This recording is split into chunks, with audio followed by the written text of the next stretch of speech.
Office of the Medical Examiner, Beatsville. Dr. Jack Hanman is speaking. How can I help you? Good evening, this is Kate Brooks. I'm not sure if you remember me.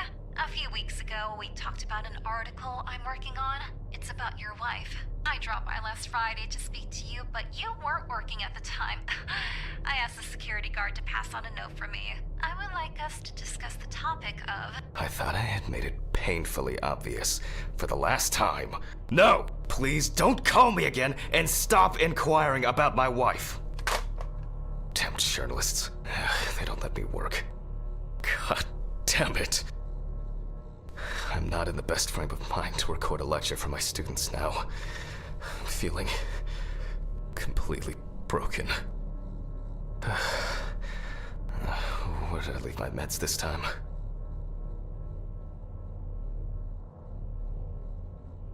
Not very comfortable, but suitable for night shifts.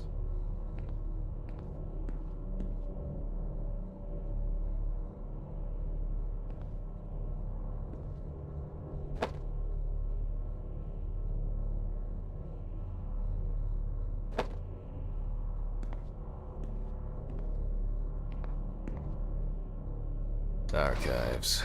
Just as lifeless as the corpses they concern. Awful. It would be good to finally repair the coffee machine. Stephen didn't clean up after himself. Again. He won't be needed for the next few months.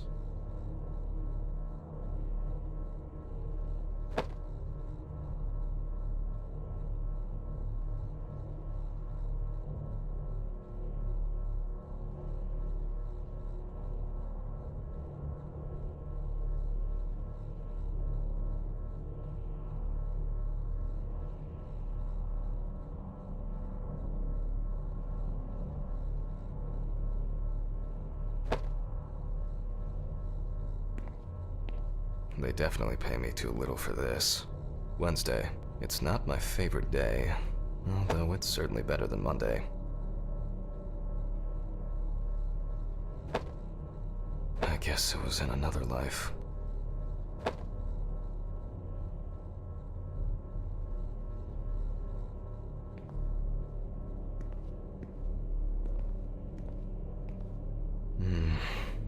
Another kidnapping this month.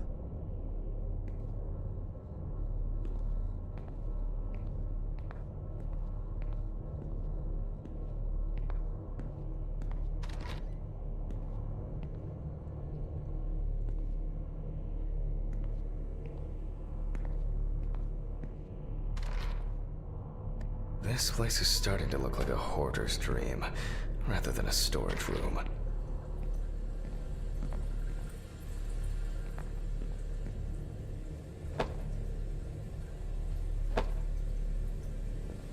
Okay, time to pull myself together. And get back to work.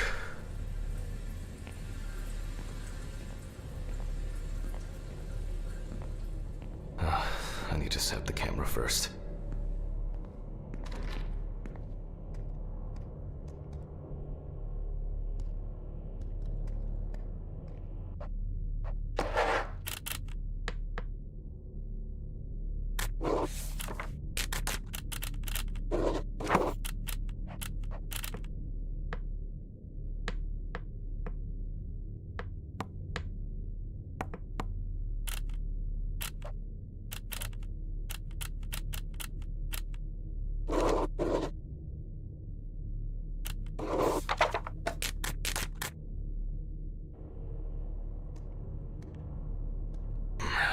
Now remember, Jack, don't forget to hit the record button this time.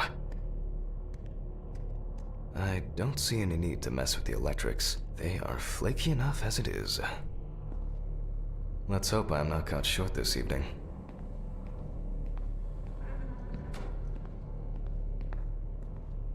But the word is, the lab will be open tomorrow. Hopefully the new tripod is going to hold up.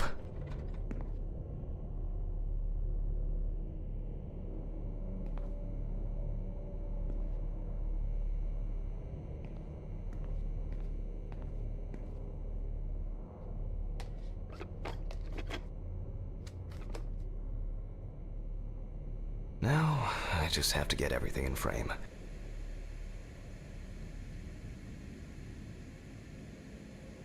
This should be fine. November. Recording for medical students from the University of Missouri. This autopsy is conducted by Jack Hanman. Hello, everyone.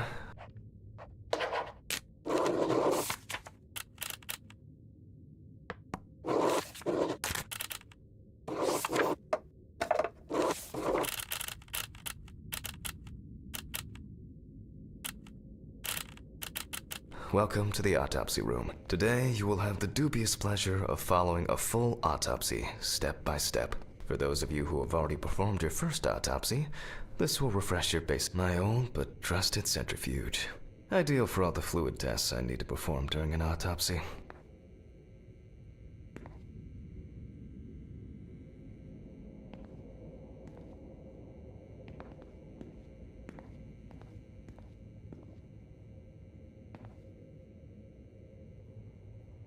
Let's start. Always wear an apron, mask, and gloves. Goggles are a must when the job is splashy. And in case of sharp accidents, it's worth having disinfectants at hand. It's true that you won't get ptomaine poisoning straight away, but if your liver or kidney aren't doing well, you may end up with diarrhea. The cadaver is placed on its back on the autopsy table. The pathologist stands on the right of the deceased. Make sure that all the necessary tools are always at hand so that you don't have to run around looking for something, like I do all the time. In the process of revealing and securing forensic evidence, it is difficult not to interfere with the original condition of the deceased. Written and photographic documentation plays a vital role throughout the entire examination process. During your research, be patient, inquisitive, but above all, attentive to detail. Many entries are visible at first glance, but sometimes they can be cover for more interesting stories. And lastly, remember that nothing teaches you self-narration like working with the dead. So get used to that fact soon. Everyone will think you're talking to yourself. Now, onto the police folder. That will contain all sorts of pertinent information as to who the deceased might be and what potentially happened to them.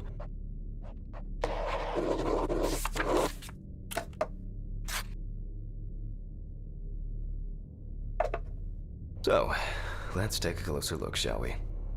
Some of my previous cases. A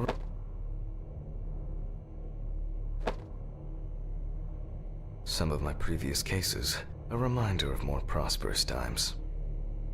I wasn't sure it would amount to anything, but the World Wide Web has been a blessing for speeding up my work.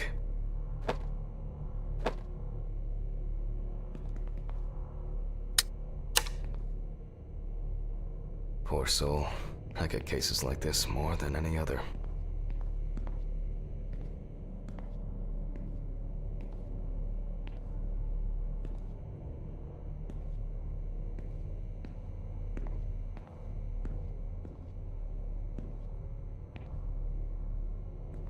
It's been a while since the eye wash in this thing was changed. It's probably a health hazard now. Scalpel, scissors, syringe, magnifying glass, knife. I guess I forgot to clean the knife.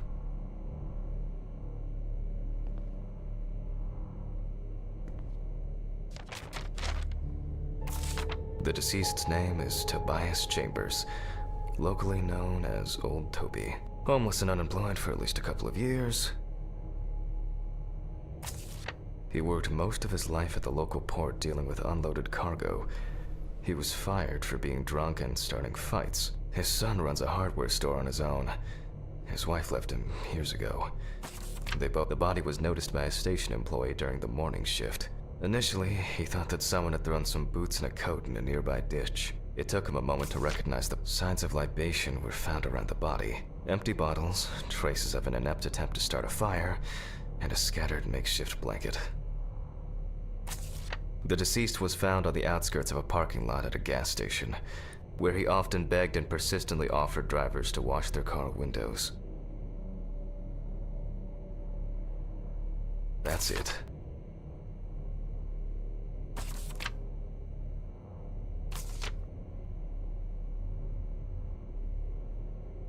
It's worth remembering the context around the scene of a death. This allows you to better interpret any traces found on the body. I shouldn't start the procedure without gloves. Now it's our turn to take some pictures for our files. If I can just remember where I left the camera. Aha! There you are. I knew it was here somewhere. As I mentioned at the beginning, before we begin the internal examination, we need to document the cadaver and the condition it arrived in. We begin with a full body photo. Try and stick to the top-down rule, but this is not always possible. Let's keep in mind it's all about the legibility, not the perfect frame.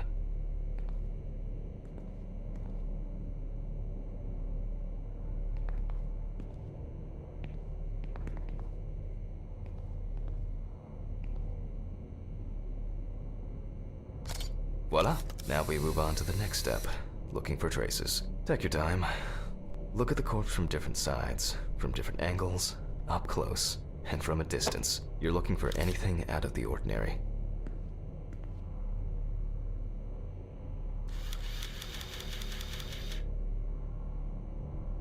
Some wounds in the feet and signs of frostbite, probably because the subject's shoes were too small.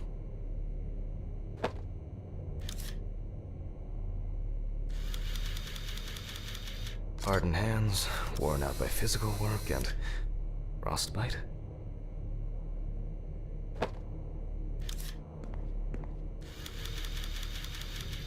That's something interesting. It will be necessary to check whether this injury was severe enough to cause damage to the brain.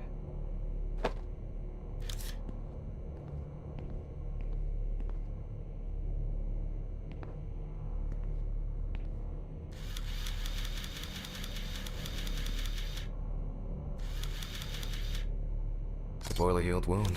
Looks old. I'll take a closer look later.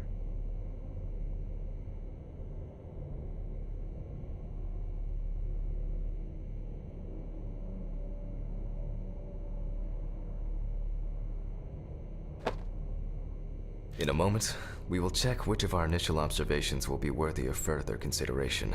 But before we get to that, I need to write down some basic data.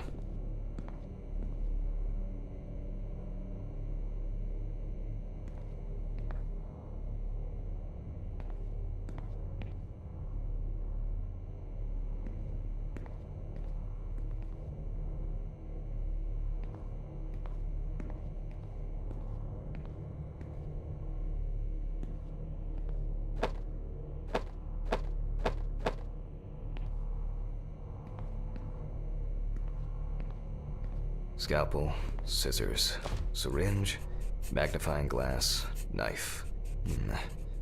I guess I forgot to clean the knife. Personal information. The deceased was unclothed. Date. Okay. As you can see, I note everything down on previously prepared forms. Every pathologist must keep a detailed record of every step of the autopsy. This not only allows you to track the procedure, but also collates the results together, upon which you may back up your conclusions. So, enough of the boring prep. Let's begin by taking a closer look at the spots I photographed earlier. For this, you're going to need a magnifying glass. Which spot first? It looks like a burn mark. No doubt painful, but it's not pertinent for this case. I can confirm the presence of ecchymosis on the deceased man's head. The appearance indicates the intravital nature of the wound. Add alcohol, which I can clearly smell, and this was an accident just waiting to happen.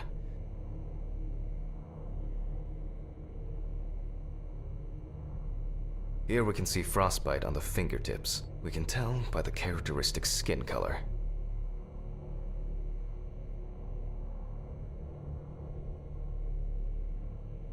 Definitely a painful mix of frostbite, abrasions, and blisters. Old Toby had been wearing shoes too small for him for a very long time.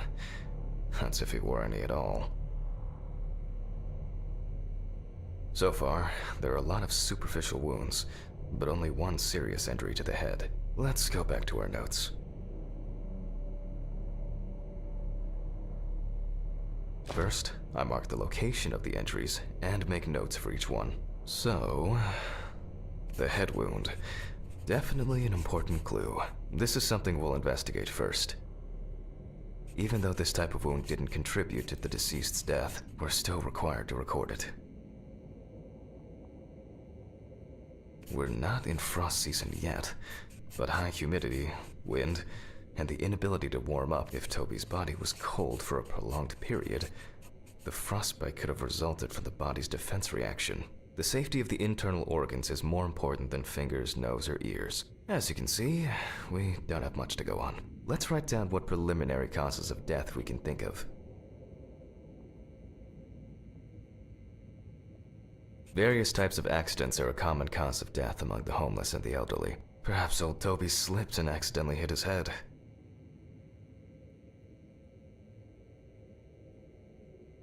This is of no interest to us.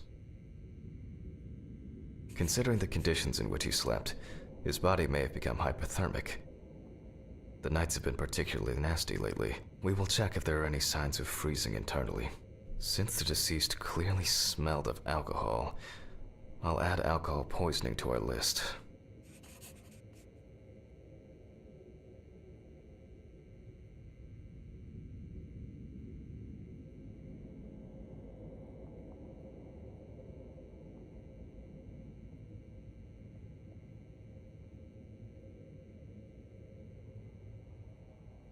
We still have one thing left from the basics, rigor mortis. Well, we take our deceased by the hand, gradually re-raise it,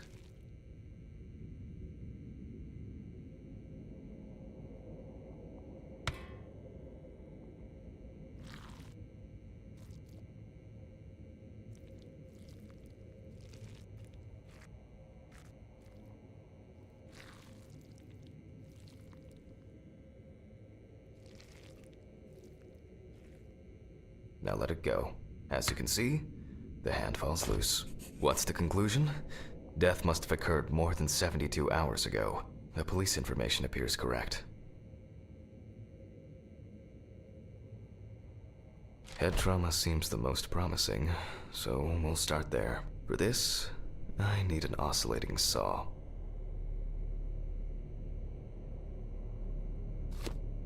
The cut is made from ear to ear.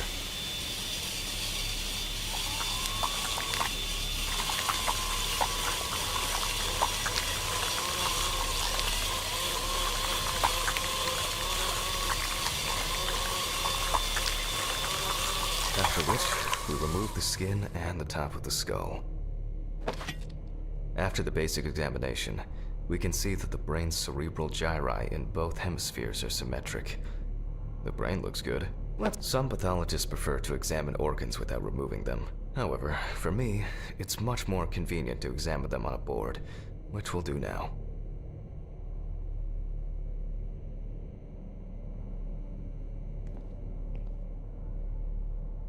Holding a long, narrow blade knife in the dominant hand, we slowly cut the cranial nerves on both sides, all the time pulling the brain towards us. So far, so good. The hematoma seems to have had no effect on the brain.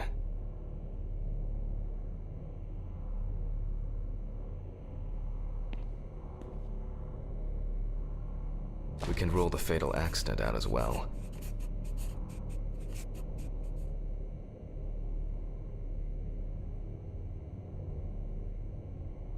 Brain is in good condition, so we have no choice but to proceed to the internal examination of the other organs. I grab a scalpel from my kit. The incision should be in the shape of a letter Y. We use a deep cut to reach all the way to the ribs and to penetrate the abdominal wall.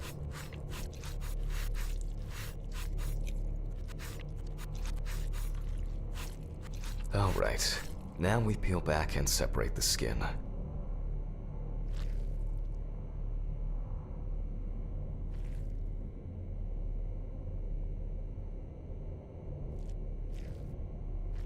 Now, we need to remove the ribs. We'll need the loppers for this.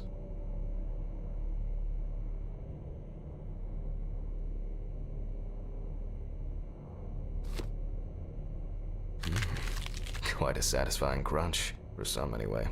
After removing the cartilage tissue, we instantly noticed two things. Firstly, there is no congestion of the internal organs. This means that although the deceased was hypothermic, it didn't kill him. Secondly, the deceased smoked like a chimney. So, we should take a closer look at those. We can see widespread black and tarry deposits caused by smoking cigarettes. Despite the tragic condition of the lungs, they are not the cause of death. Alice smoked too. It didn't kill her, but... what was I talking about? Lungs. Yes.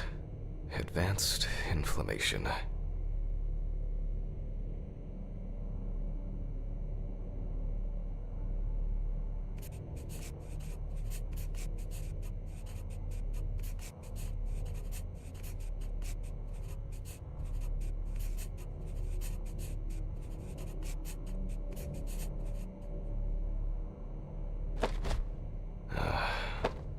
What now? The syringe. Now's a good time to collect some samples.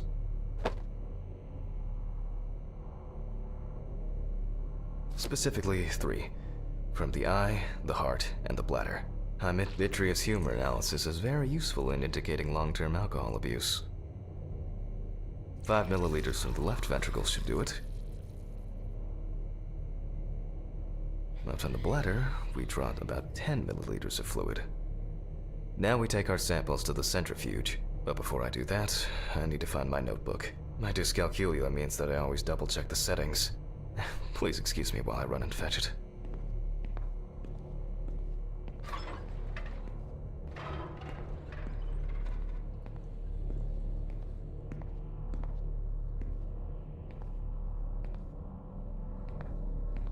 This whole thing is covered in stains.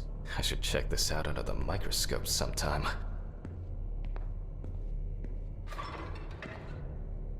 Let's get back to the examination.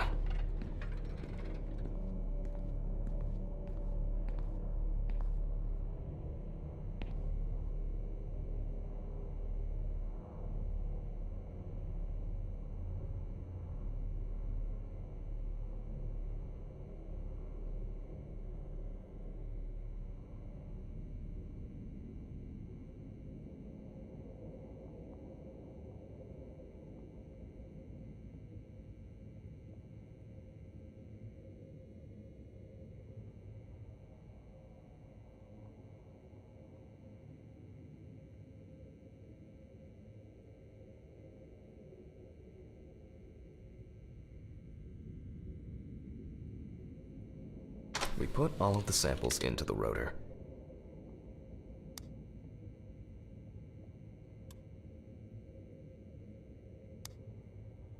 Now, we set the appropriate time and speed.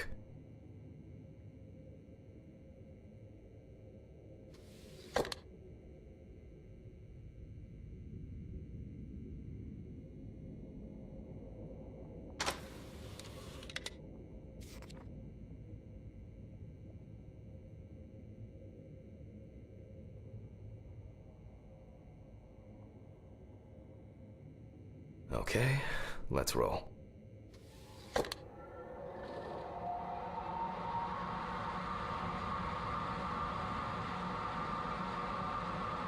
Oh shit, the fuses again.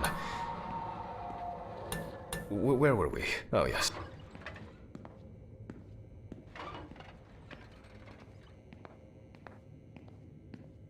Let's see what we've got here.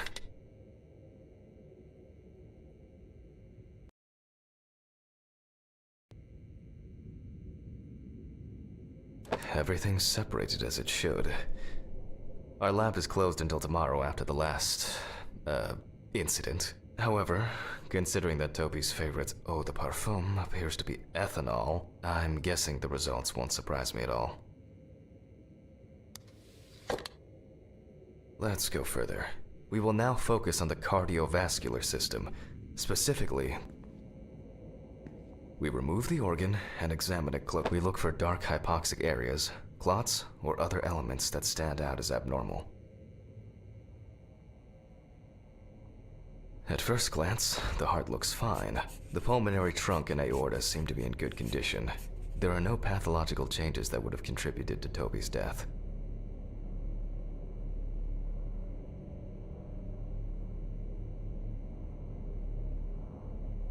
Now let's take a closer look at the stomach. Size is normal, healthy, and as expected, the stomach has no major external damage. We must now cut it open and inspect inside. We will do it carefully so that its contents do not spill out. We open the stomach along the greater curvature, from the heart to the pyloric end. Oh, I already feel like there's something left inside.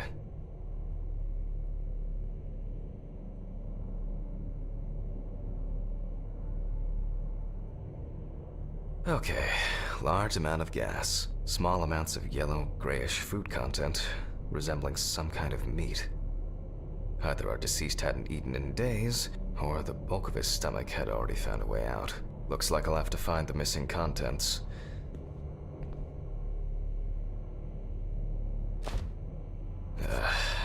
There are two ways here. One is obvious, and the other is... It couldn't have been suffocation, could it? I'll add this to the list and move on to the deceased's neck.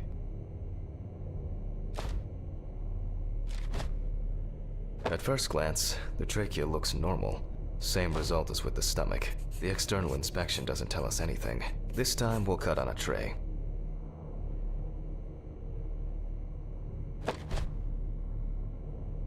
While cutting such a small organ as the trachea, we must make a precise incision. To be able to cut with the very tip of the blade, we must hold the scalpel as we would a pen.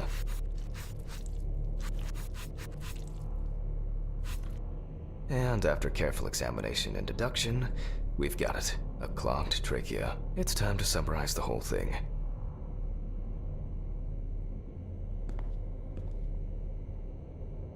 Based on the report and preliminary documentation, it's safe to assume that the deceased passed out after consumption of alcohol and then fell asleep on his back. Then, the gastric contents refluxed and flooded the airways, causing death. That's why we don't forget about the recovery position at dorm parties.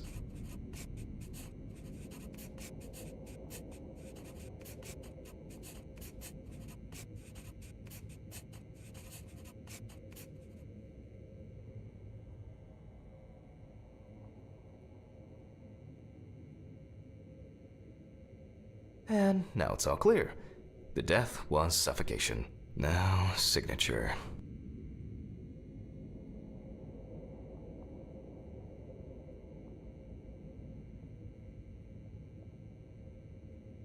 The mystery is solved.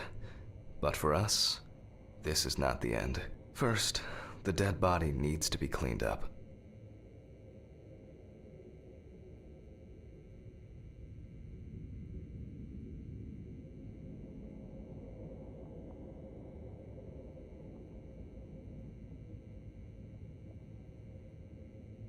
For this, we will need to close the body and grab the needle. First, we unroll the skin flaps.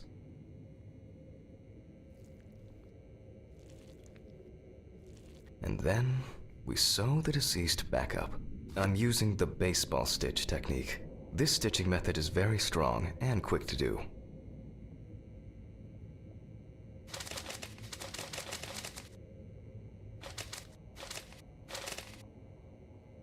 Beautiful.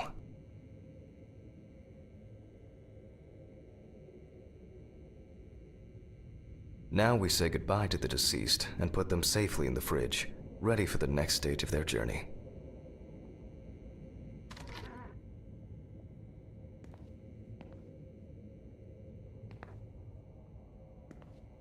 God, I'm tired. I'll drop these samples off at the lab on the way to the bar.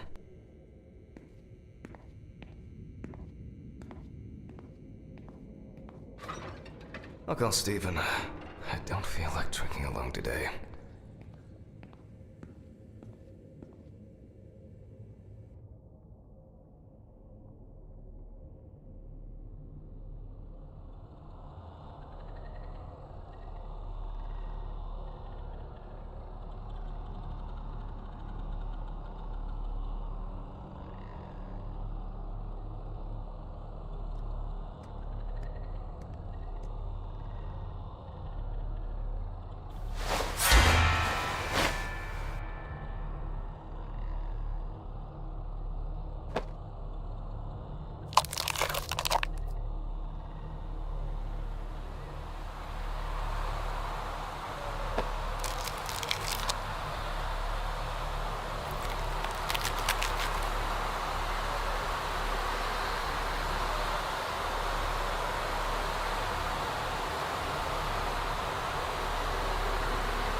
Forgive me.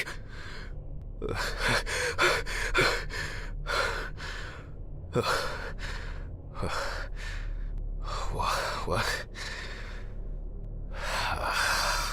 Christ. What a dream. Fuck. Time flies, and probably doesn't have to get up to work. Till death do us part. I wasn't able to support her through this. It was a miracle that the coffee didn't wash off the writing. And that she said yes.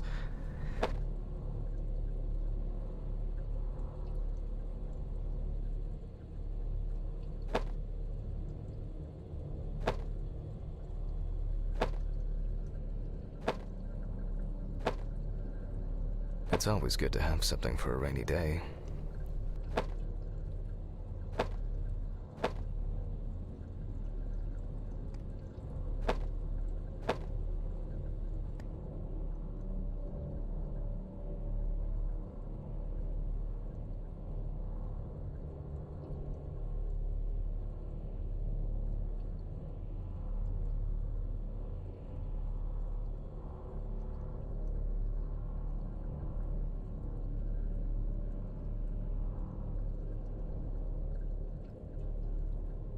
It's been almost a year. I really need to get this laundry done. So much light everywhere.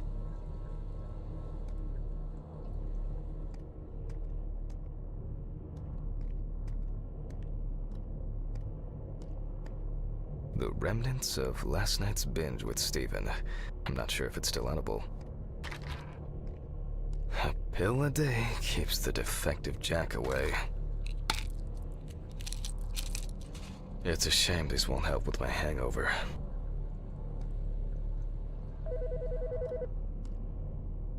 The fucking phone. Okay. I know I'm late. I'll be there soon. It's not like the dead are impatient. Jack, no. Alice? Who is this? It's Charlotte Graves. Oh God, I'm sorry. I didn't recognize you. I thought it was work calling. It's okay. I hate it when work calls me at home, too. How is everything? We haven't talked since... you know. Well, there are good days, and there are bad days. What can I say? At least I can hide away at work. Well, you always were the most comfortable in the dissecting room. Listen, I have an unusual request. Okay, how can I help? It's nothing serious. I just wanted to ask. Do you have any pictures of Alice? Maybe one where the two of us are together? I'd love to have something to remind me of her. I guess. I'm not sure. I'll look through her things. Thank you. I'm sorry to trouble you with this. All this can't be easy for you. I'll get through it somehow. I've been meaning to sort through her stuff for a while. Have you asked Steven if he has anything? Yes, I spoke with him this morning. He said he gave everything to their mother and that I should ask you. I see. Jack, I know you're trying. That you cope somehow. Steven's there for you. Although, well, we all know how he can be. But, I mean, if you wanted to reminisce about Alice, talk. I really should go now. I overslept, I'm late for work, and I still have some errands to run on the way. Oh. Okay, sure. Sorry to keep you. I'll look for something and send it over. Thanks for the call, and bye. Oh, do you have my address? Not on hand. You'd best remind me again. 292 Browning Lane, apartment 432, Johnson City, New York, 13790. Got it. Thanks. Thank you. It would mean a lot to me. Just miss her so much. Yeah, me too. And that's okay. Really, no problem. Thank you. Take care, Jack. You too, Charlotte. It was nice to hear you. Well, that was a bit unexpected. I should probably find something to send. Some days, I just feel like setting fire to all this paperwork. I'm fed up with it.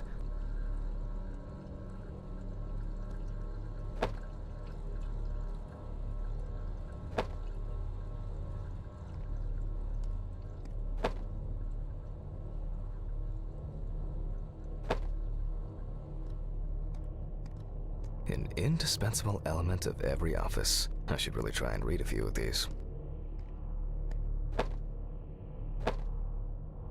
I'm not in the mood for music lately. I'm not in the mood for music lately.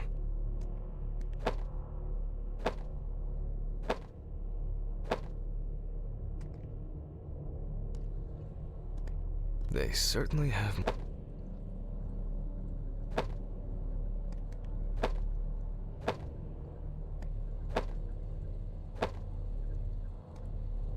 I still feel uneasy. At this time, Alice would probably be sitting here reading a book.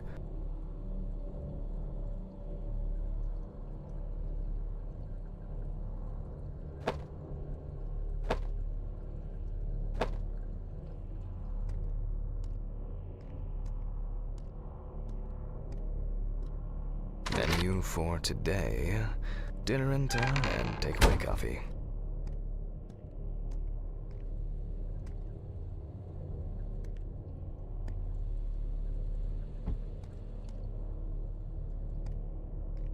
Time flies, and probably doesn't have to get up to work. Someday.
I'm not in the mood for music lately.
It hurts too much to look at these, but I can't throw them away.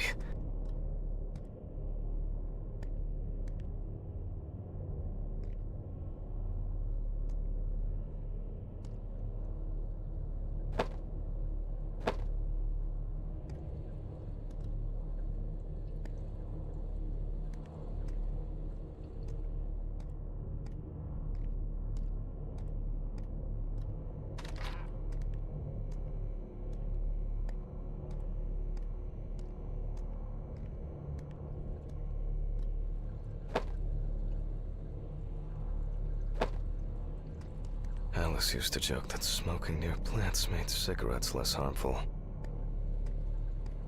Oh shit. Almost left the door open.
I'm not in the mood for music lately.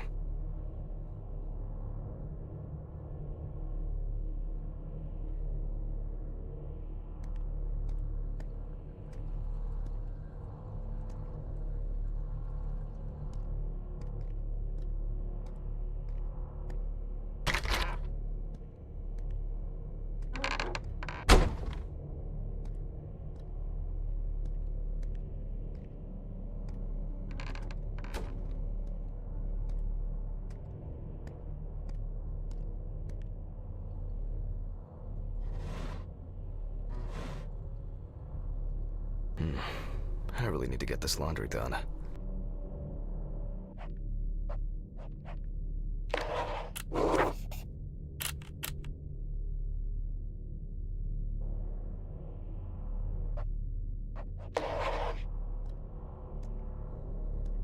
It hurts too much to look at these, but I can't.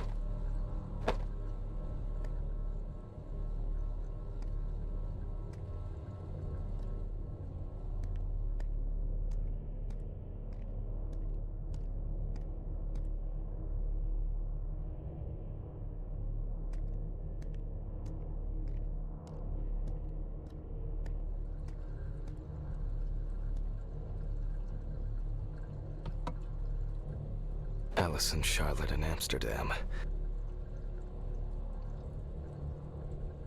It's hard to believe they've known each other for so long.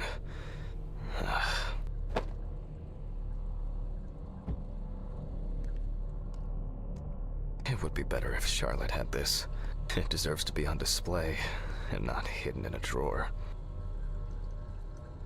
Okay, time to go to work. I'm seriously late.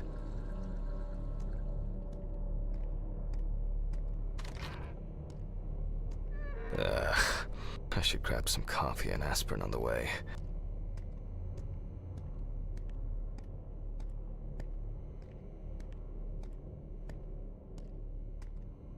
These fluorescent tubes are brutal.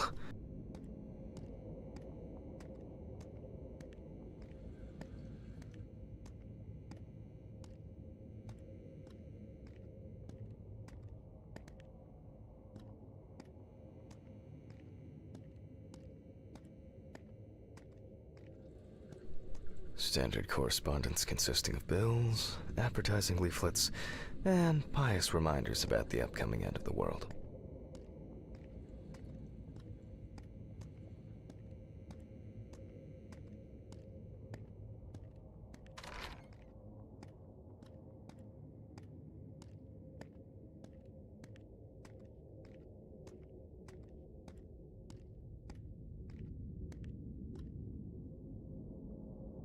I hope this helps, Charlotte. Okay. All done here. Time to go. Huh?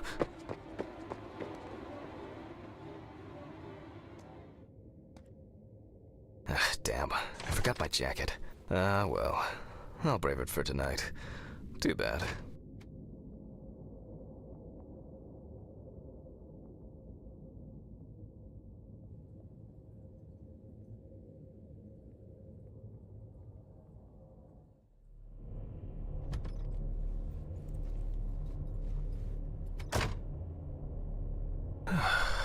Nice and fresh. At least it's peaceful here.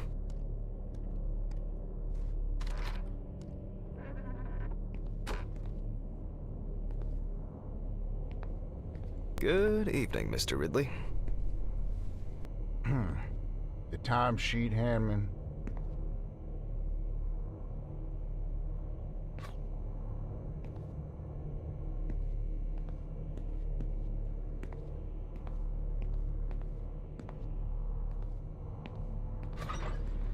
Some corpses have more personality than...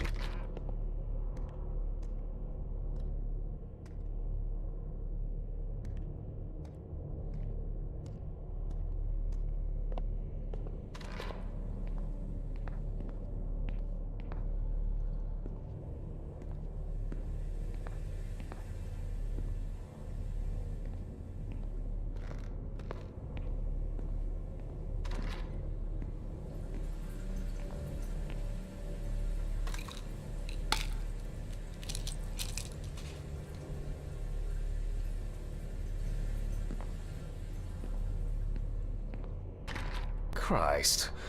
Who leaves the window open in the middle of November? So I'd better check the answering machine.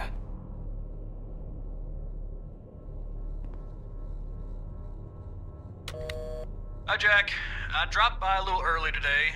I left the body with Ridley in the corridor. He wasn't sitting in the locker then, so maybe he'll even throw him into the room. Well, how are you doing? Yeah, I mean, it's your first birthday without her, and...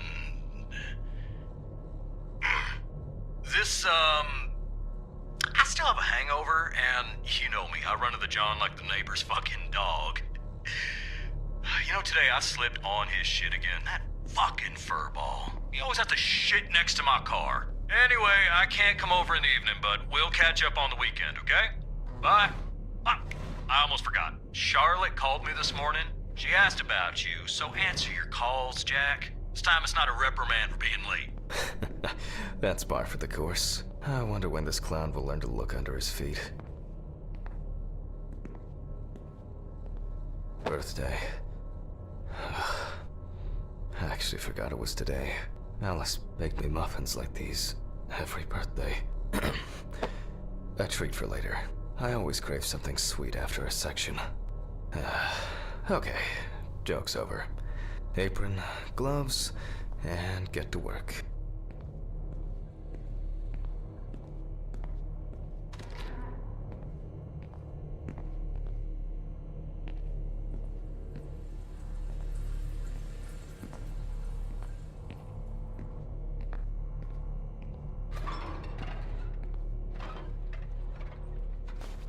Oh, man. I remember you. You were on that talent show. What was your name again? I need to order another batch of these. I've got to remember to do that later.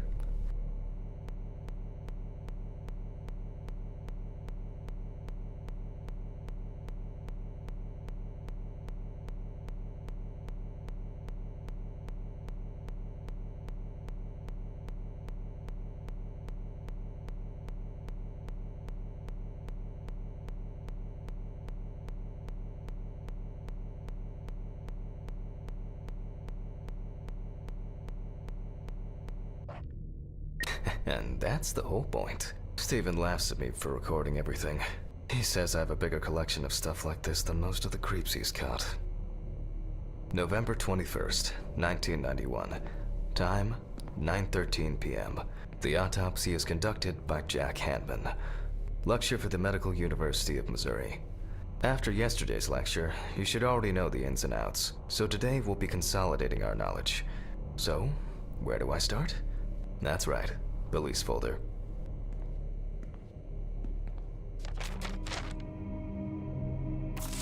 Ah, yes. Samantha Barker. Now remember, there's probably gonna be a lot of chatter about this.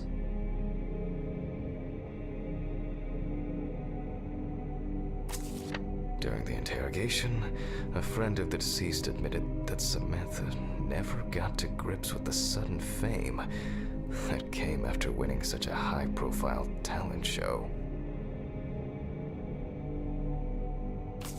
After her first album became a commercial success, she was hit with a creative drought. She suffered panic attacks and severe sleep problems. Drugs and medication came into play. When questioned, friends admitted that Samantha's last days before losing contact seemed extremely happy and relaxed. She also quit drinking alcohol and mentioned something about rehab. The friend also admits that there was no indication of an impending tragedy. Found in her own apartment by police patrol, officers were called by a concerned friend of the deceased who had been unable to contact Barker for several days.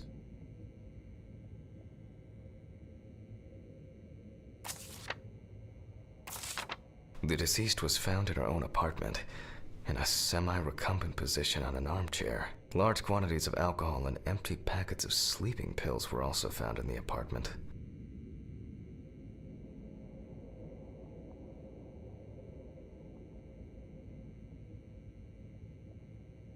Well, let's see what settled this matter. As you can see, the body is fully clothed.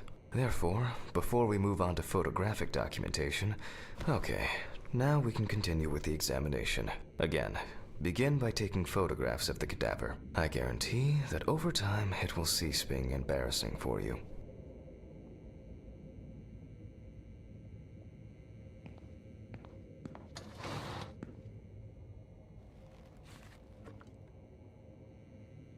First, we photograph the whole body.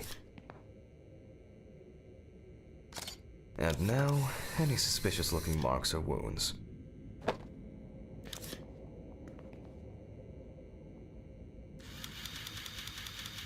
Interesting. Very uneven. We need to investigate this.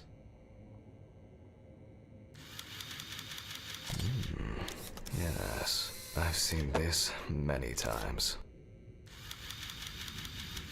You don't get such bruises from a normal contusion.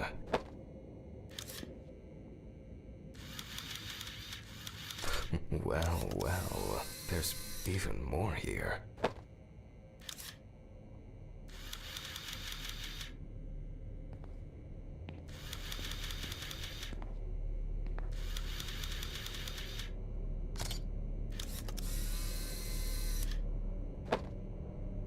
A few we will need to look into here.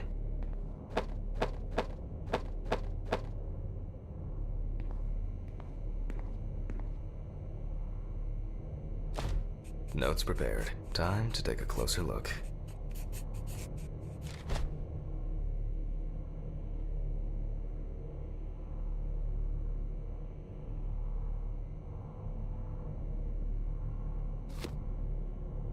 Some furrows have imprinted more strongly, others less, as if someone was, undecided?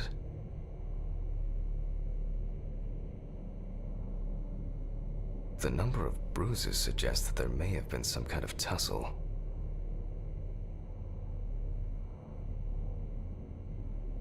Such bruises are caused by either a very heavy blow or by some internal issues. And here's something interesting. The skin of the deceased is covered with numerous blisters. Some of them are ruptured, others still contain fluid residue.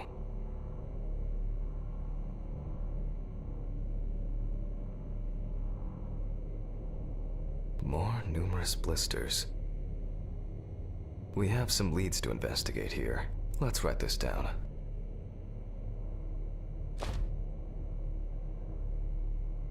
On the neck of given the condition of the deceased, in general, although it's easier to have currently it's difficult to say whether the bruises were the result of a beating, or whether it could be some kind of internal bleeding. A severed spinal cord, trauma to the larynx, or trachea will verify whether the hanging was the final nail in Miss Barker's coffin.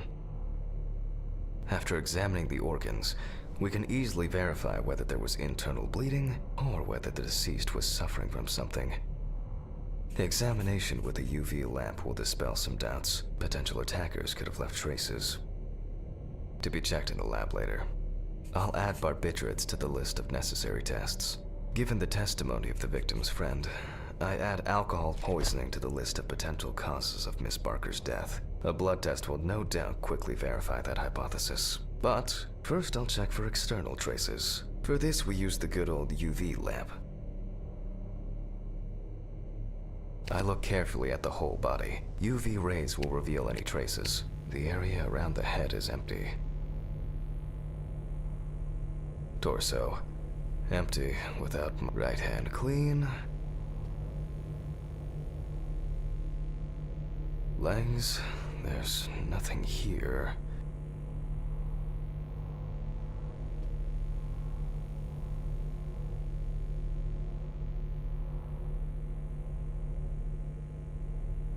The left hand seems to be fine.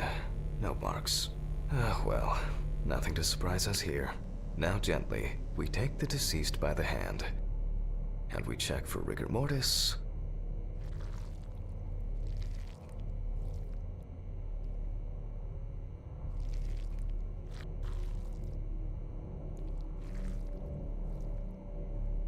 Again, the hand falls freely. After yesterday, You should know what this means. Since we don't have a definitive lead, we will examine all the key organs one by one. So, I'm starting the internal inspection. I dissect the skin of the deceased.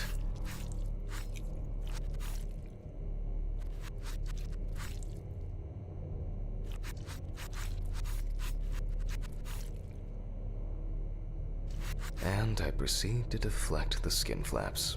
Compared with yesterday's body, the deceased has only trace amounts of adipose tissue. Now for the ribs. What do we have here? Or rather, what don't we have? There is certainly no sign of internal bleeding. Sometimes regarding bruising, it doesn't take much. My wife was constantly banging into furniture, walking into door frames. That's a wonder she never broke anything. Before I disembowel the deceased, I will take samples for toxicological tests to determine the alcohol content in the body. I just need my syringe. Just to be sure, I'm taking samples from 3 organs: the eyeball, the heart, and the bladder. Analysis will rule out, or confirm, alcohol poisoning as the cause of death.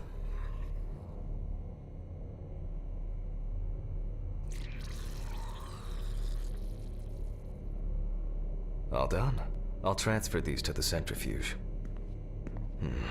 What was my old but trusted centrifuge? Ideal for all the fluid tests I need to perform during an autopsy.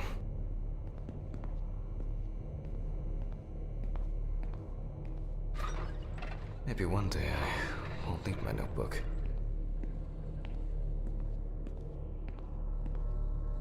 Numbers have never been my strong point. It's probably why I regularly forgot birthdays and anniversaries. I'm lucky Alice always forgave me.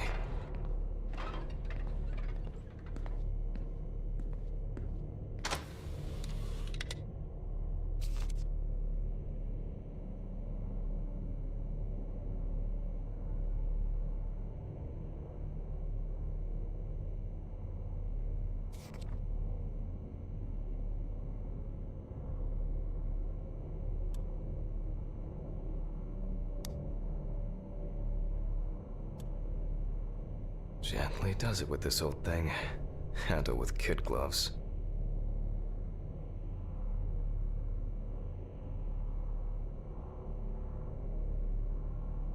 I'm starting the centrifuge. Let's see what results come out. The laboratory is already open, so... Fucking hell! Ridley! Mr. Ridley! Where is he? The fuses need resetting. Fuck it. I'll do it myself. I swear there was a flashlight in here.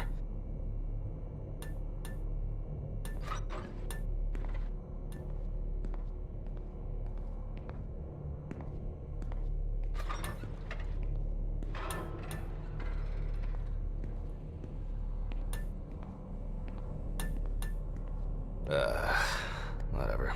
I know where the switches are anyway. First the right, and then the left. And voila.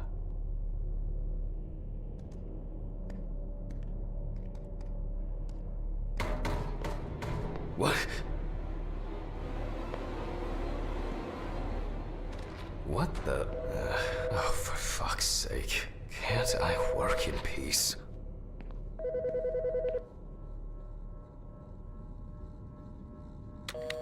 Jack Hanman speaking. Easy, why so rude? Steve? Sorry, man. This place is falling apart, and Ridley won't even lift a finger to help. You just can't work here. Did the centrifuge strip the fuses again? Yeah, eventually everything's gonna go up in smoke. Look on the bright side. It's a free cremation with your autopsy. Jesus, stop it. That shit pisses me off. Okay, sorry, Jack. Anyway, I'm calling to ask how the autopsy's going. Soon there'll be journalists sniffing around for info, so we'd best be ready. I'll whiz through this in a couple of hours. It doesn't look like a complicated case to me. More of a formality. The report will be available in the morning. Sounds great. Thanks. Phew! How's your head? Well, my head seems better than yours. On the way to work. Holy fuck. Jack, turn on the radio. What? What's happening? Quiet. A 3-car police convoy was involved in an accident near Pete's Bay Bridge while transporting prisoners to Orleans Parish Prison. At the moment, we do not know the exact number of victims or whether any of the convicts escaped. However, the scale of the accident indicates a large number of victims, possibly even fatal ones. Police are on their way to investigate the incident and secure the area. We know that the injured prisoners are on death row. The police were to transport them to their execution, which was to take place tomorrow morning. Many of them are very dangerous criminals. We will report on the matter on an ongoing basis, so stay tuned with us. What? Was... Steven... Was Red Pete one of the passengers? He was, wasn't he? What if he survived? Jack, I have to go. You want me on site? What if he survived? I gotta go. Talk to you later, okay? Fuck. Calm down, Jack. Pills. I need my pills. You heard him, Jack. A serious accident. Lots of victims. He's definitely dead. Yes. Nothing's going to happen. Christ. I've got to get back to work.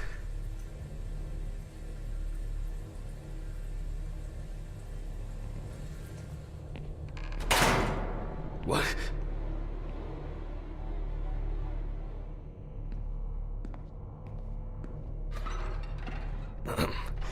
Technical break. At least I know I can pursue a career as a janitor if I need to. My own, but ideal for all the fluid tests I need to perform during an autopsy. My own. Fucking hell!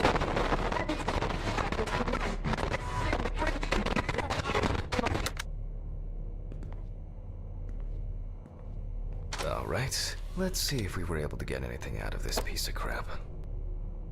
And miraculously, yes. The samples did spin. I'll transfer them to the chromograph in the lab.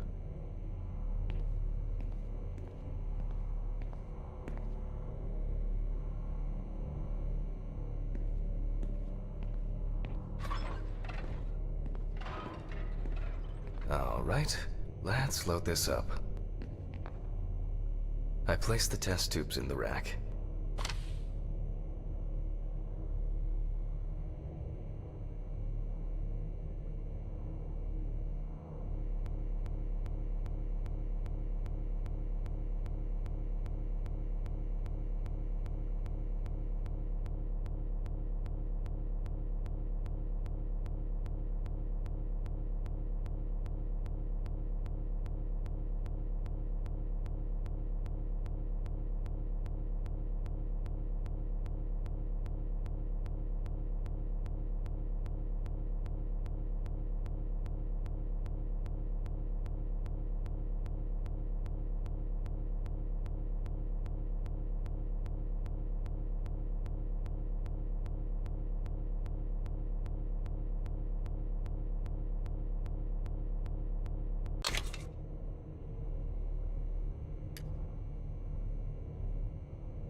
nice and fresh. At least it's peaceful here. Good evening, Mr. Ridley.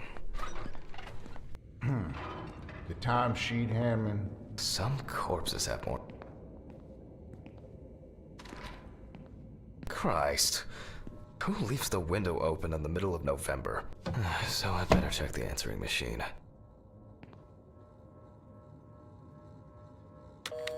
Hi, Jack.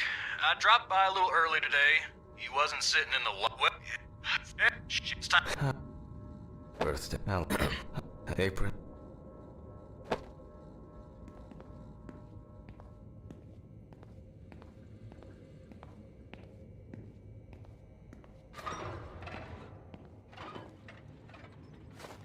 Oh, man. You were on that talent show. I need to order. I've got to and that's the whole point.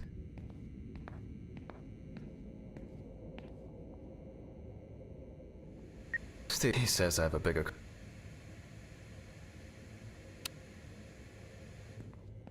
November 21st, 1991. Time, the autopsy. Look, that's right. Found in her own up during the interrogation. The deceased was after her first when questioned. Ah, yeah. Well, let's see what settled this matter. Okay, now we can continue with the examination. Again, begin by taking photographs of the cadaver. I guarantee that first, we photograph the whole body. And now, any suspicious-looking marks or wounds.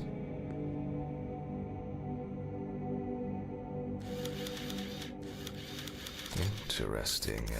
Very uneven. You don't get such bruises from a normal contusion. Well, there's even more here. Yes, I've seen this many times.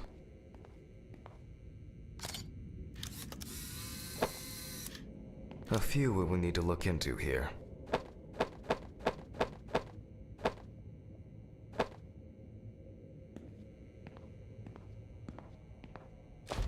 Notes prepared. Time.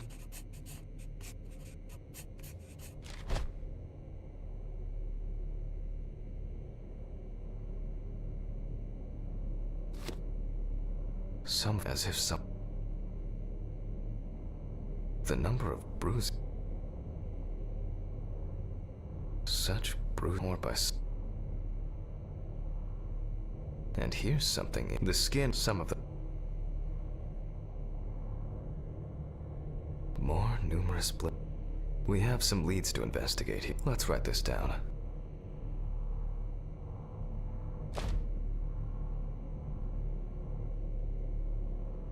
On the neck, given the in general, although it's easy, currently it's difficult to say whether the bruises were the result of a beating, or whether it could be some kind of internal bleeding. The examination, I'll add Barb to be checked in the lab after or given a blood test. But first I'll check for external traces. For this we use the good old UV lamp. I look carefully at the whole body. UV rays will reveal any traces. The area around the head is empty. Torso. Right hand clean. Legs. There's nothing here.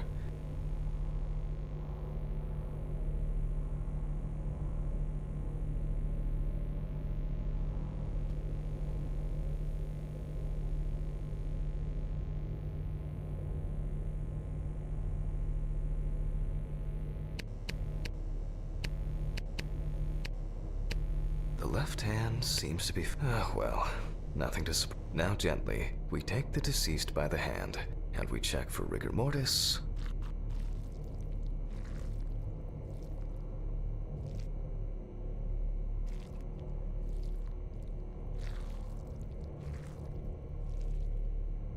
Again, the handful.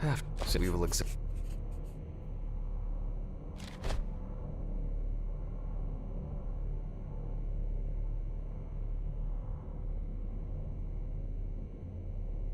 I dissect the skin of the deceased.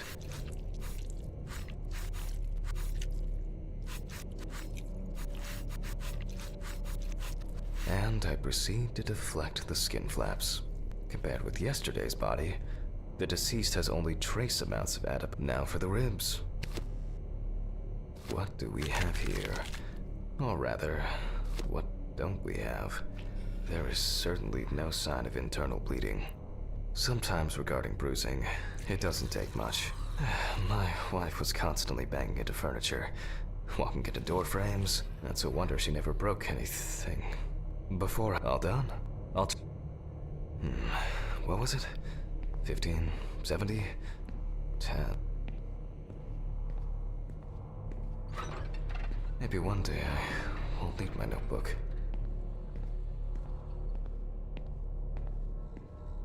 Numbers have never been my strong point. It's probably why I regularly forgot birthdays and anniversaries. I'm lucky Alice always forgave me.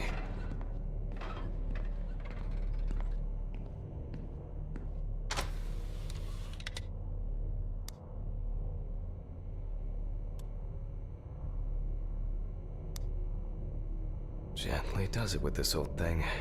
Handle with kid gloves. I'm starting the center. Let's...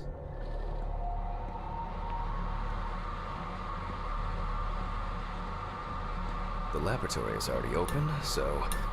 Fucking hell! Ridley! Mr. Ridley! Where is he? The fuses need resetting. First the right, and then the left. And voila.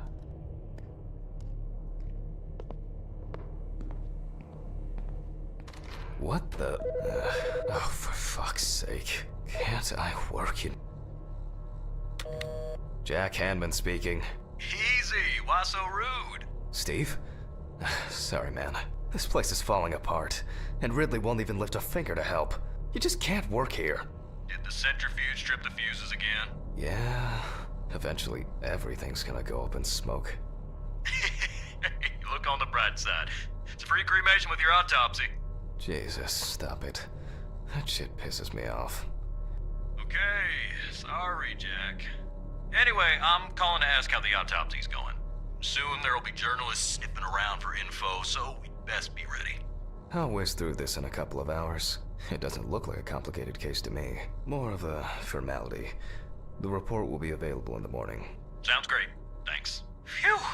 How's your head? Well, my head seems better than yours. On the way to work. Holy fuck. Jack, turn on the radio. What? What's happening? Quiet. A 3-car police convoy was involved in an accident near Pete's Bay Bridge while transporting prisoners to Orleans Parish Prison.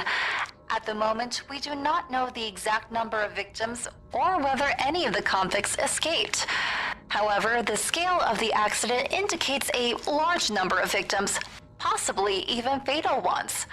Police are on their way to investigate the incident and secure the area. We know that the injured prisoners are on death row. The police were to transport them to their execution, which was to take place tomorrow morning.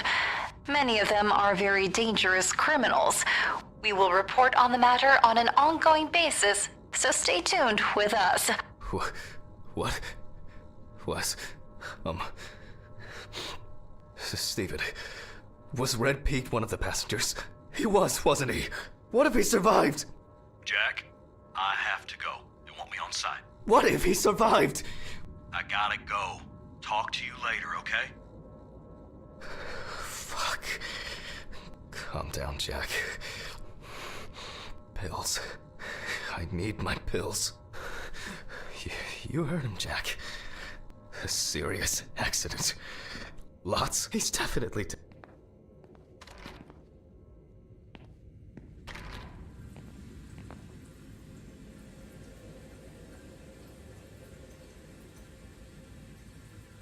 Yes.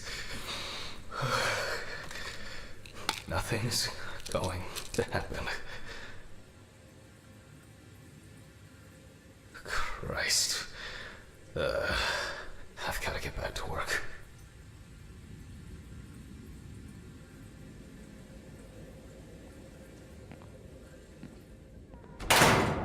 What?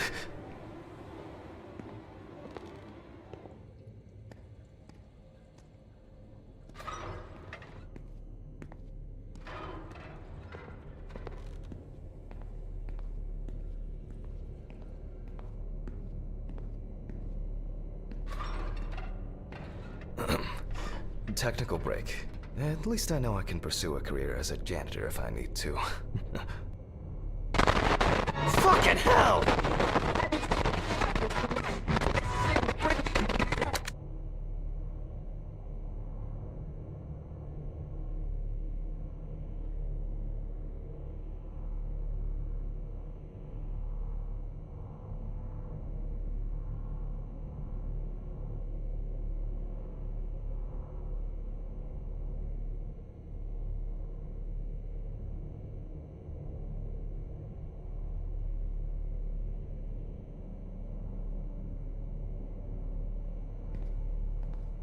Alright, let's see if we were able to get anything out of this piece of crap. And miraculously, the samples, I'll transfer them to the chromograph in the lab.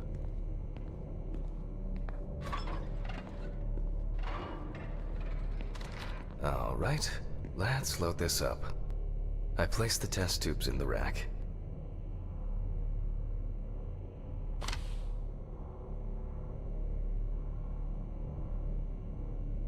Now, just take 5 milliliters from each.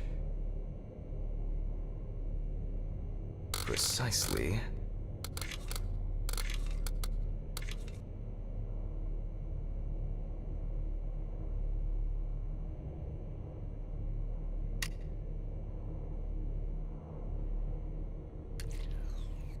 And the next.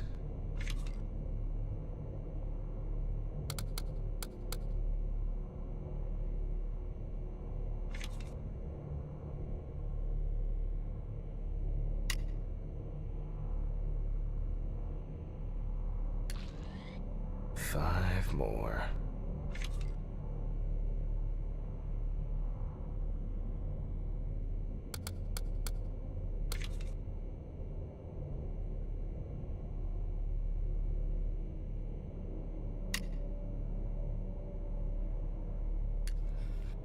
We put the prepared sample into the machine.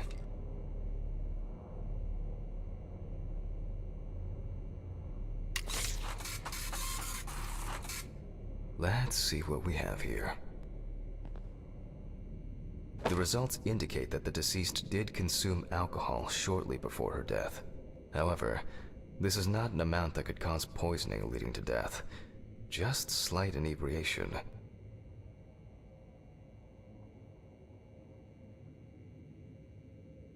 I can return to the body and continue the rest of the examination.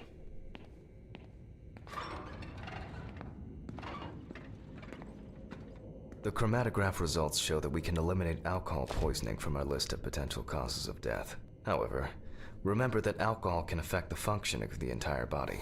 It disturbs the heart rhythm, accelerating its rate, and dilutes the blood, which may result in more severe bleeding in the event of an accident. Also remember that alcohol affects the metabolism of drugs in the liver, which I'll now look at in more detail. First, I'll pick up the syringe again. I'll take samples from the liver and the heart to test the concentration of barbiturates in the body.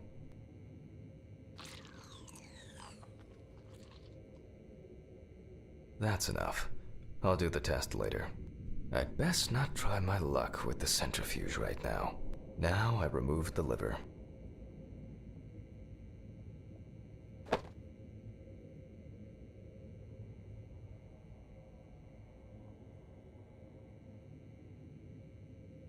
No lesions.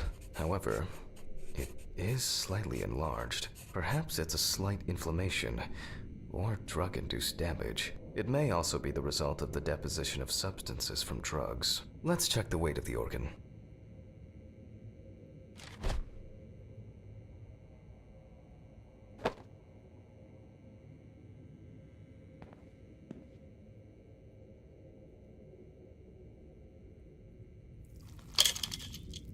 The weight is 1,300 grams. The liver is enlarged.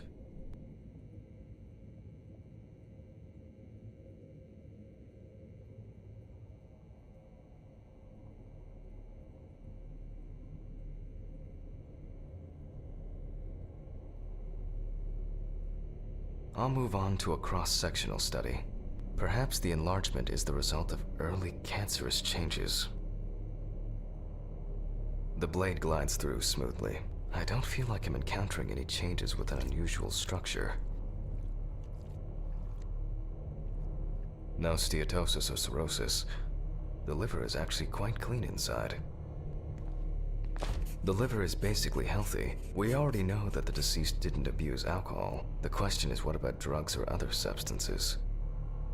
I move on to the heart.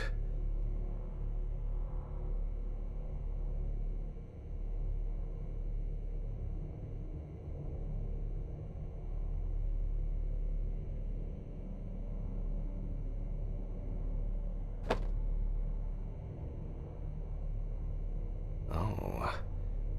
At a glance, we can see signs of a heart attack. The deceased is definitely too young to have a heart attack due to natural causes. The liver is enlarged, not from alcohol poisoning, and the heart looks like it has collapsed. So, I guess we need to go to the centrifuge and check for these barbiturates.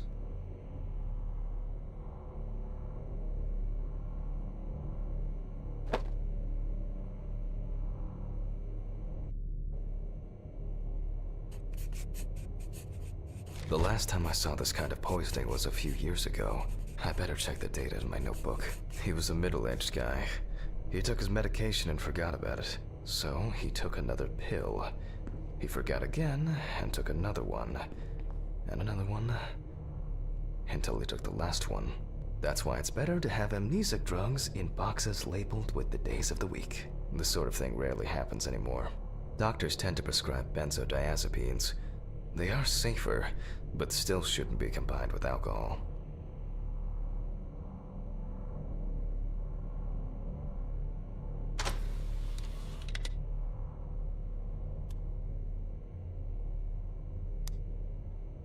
All right.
We close the centrifuge and pray that it doesn't trip anything again.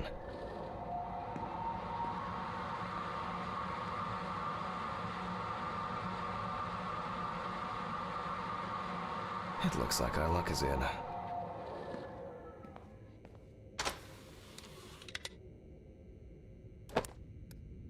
We can take the samples to the lab now.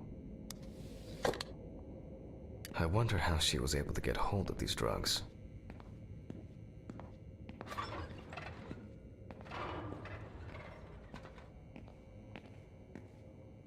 Okay, 2 samples this time.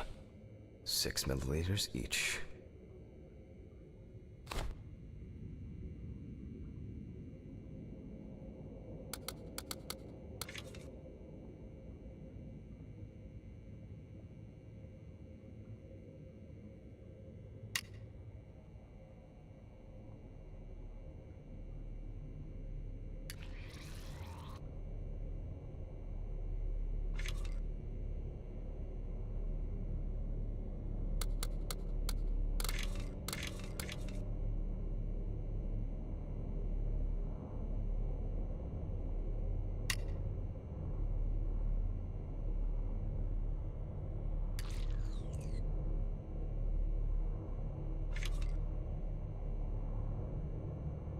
Well, let's see how much of it we find.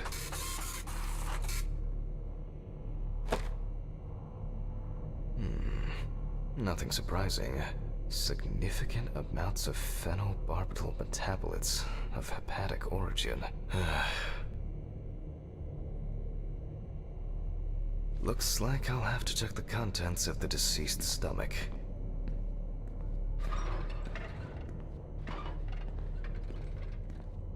The tests showed that the collected blood contained enough barbiturates to cause cardiopulmonary collapse.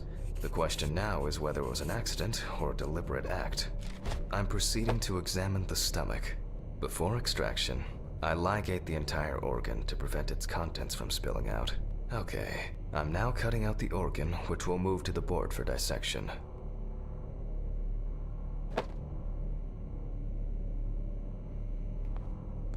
Normally, the stomach and intestines are full of surprises.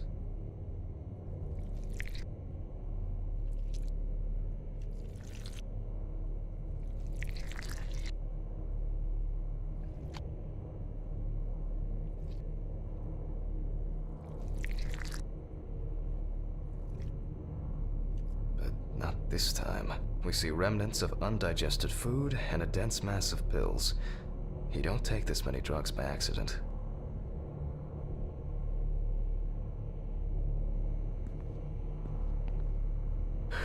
I can't do it without the pills.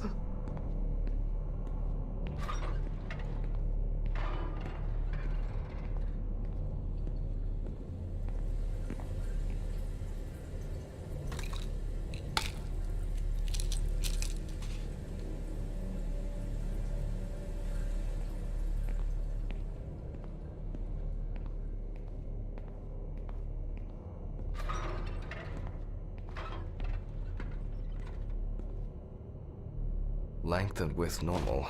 No obvious pathological changes. Undigested drugs found in the stomach of the deceased. The direct cause of death was probably an overdose. I'll check the rest of the organs, and then the nervous system. We'll see how significant the marks on the neck are for the whole case.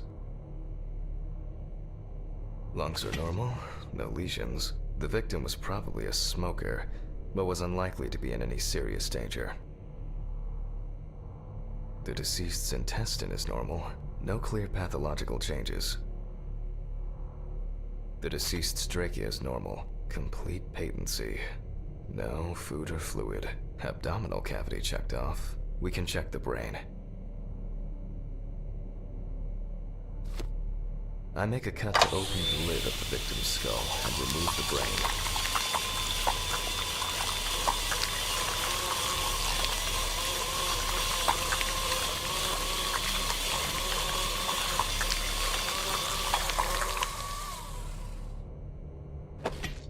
Brain is normal. No obvious lesions. Alright. I need to dissect it on a board.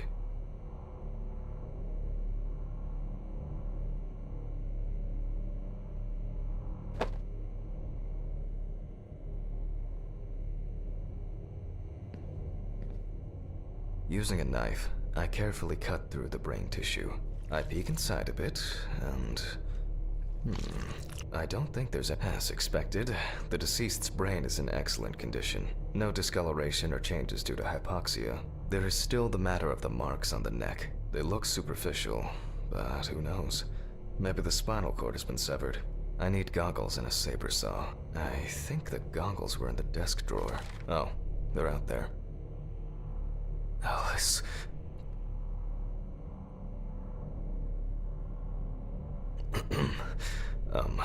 Saw. I need saw. Fuck. I don't see it here. Oh. I know. I probably left it in the basement after its last cleaning.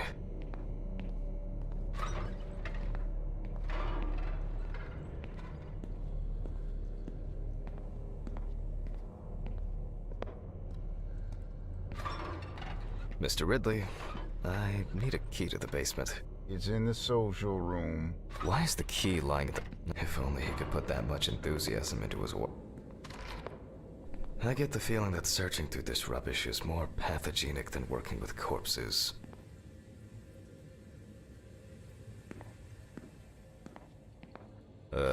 Please, may this be the last trip.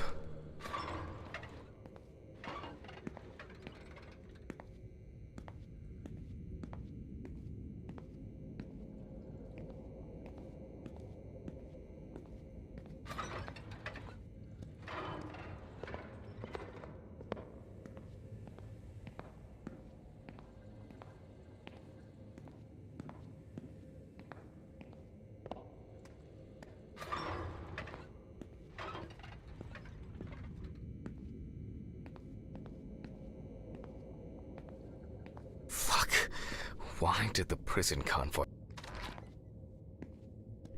Jack, take a deep breath.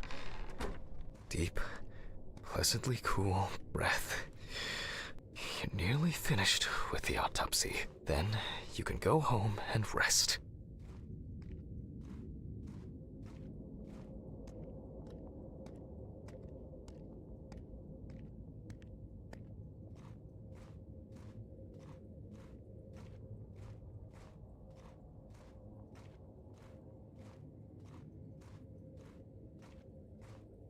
I'll take the saw.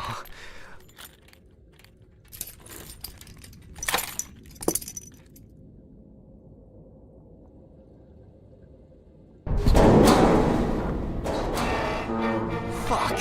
It's jammed! Doesn't anyone do maintenance around here? Damn hatch. Damn red Pete. Ever a if only.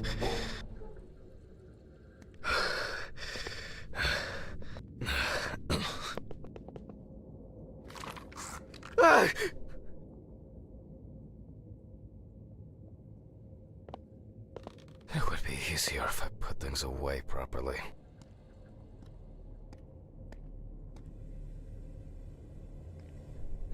Damn student lectures and their fucking props.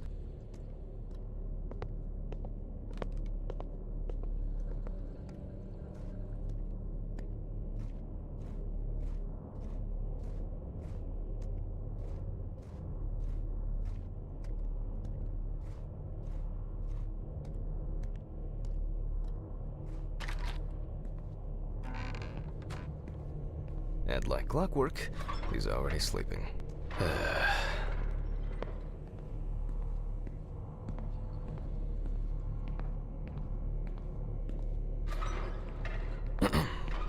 Sorry for the short interruption. I hope you all took the opportunity to grab some coffee. And now that I have everything I need, I'll move on to revealing the spinal cord.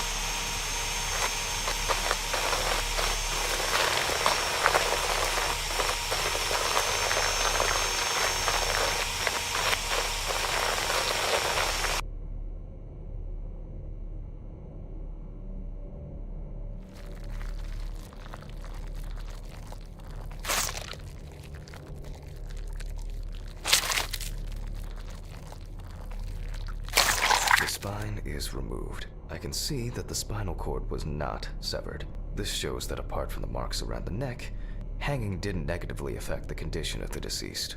Ladies and gentlemen, almost over. Now, to sum up and tidy away the body. The direct cause of Samantha Barker's death was a heart attack resulting from an overdose of barbiturates. Traces found on the body suggest that the overdose was a deliberate act, following a failed attempt to hang herself. The autopsy found no evidence or genetic materials indicating that death could have been the result of an attack. Third-party involvement must be excluded.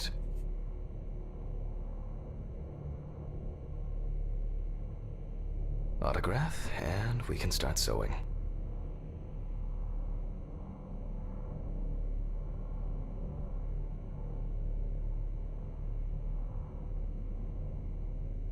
In the 1950s and 1960s, the use of barbiturates for suicide was actually quite common. I think it was most talked about after the death of Marilyn Monroe.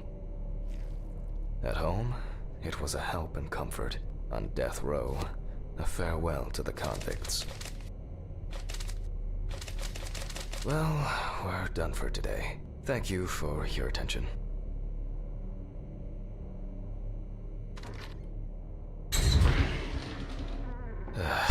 Tiring day. I can feel those hunger pains coming on. I guess I'll have to pick something up along the way. Gloves in the trash, leave the apron for cleaning. Now I can go. Camera. I didn't turn it off.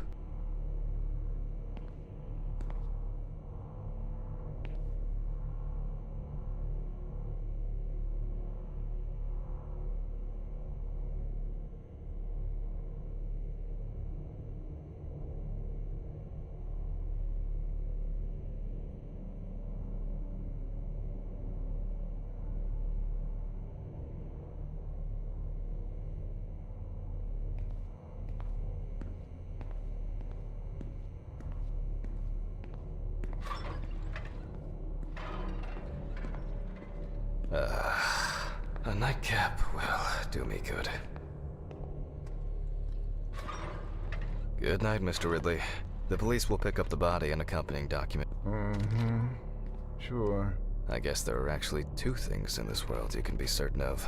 Death and Ridley's reluctant attitude. Alright, maybe three things. My whiskey on the rocks when I get home.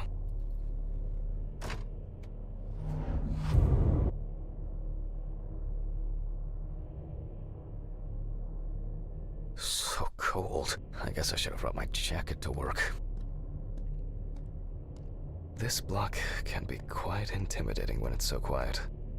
Almost there. Stephen didn't want to go out for a drink tonight, so I'll drink my whiskey in the company of my TV. Shit. I forgot the muffin. Well, Ridley will have a nice treat for the night. I'm sure he'll be his happy, thankful self tomorrow.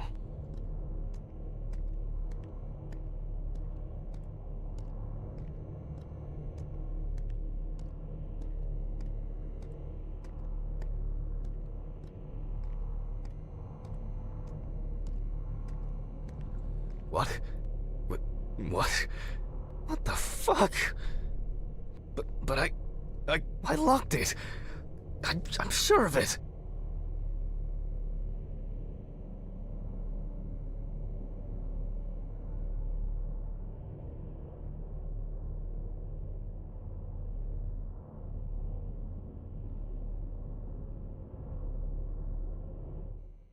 Who the fuck did this? I don't have anything valuable. Money. They must have stolen the money.